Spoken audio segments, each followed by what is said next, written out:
Curfew প্রশাসনের গণহারে ধরপাকড়ের মাঝে বৈষম্য বিরোধী ছাত্র আন্দোলনের ডাকে চট্টগ্রাম সহ পুরো বাংলাদেশে পুলিশি বাধা উপেক্ষা করে সোমবার দেশজুড়ে একযোগে পালিত হয়েছে বিক্ষোভ কর্মসূচি।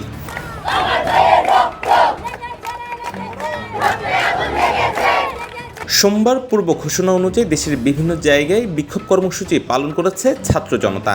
এদিন দেশজুড়ে চট্টগ্রামের শিক্ষার্থীদের প্রতিবাদ ও বিক্ষোভ নতুন করে আলোচনার জন্ম দেয়। প্রশাসনের কঠোরতার মাঝে আন্দোলনের ধারাবাহিকতা ও পুলিশের হাত থেকে সহযোদ্ধাদের রক্ষায় চট্টগ্রামের নারী শিক্ষার্থীদের আপ্রাণ প্রচেষ্টা প্রশংসিত হয়েছে সর্বমহলে।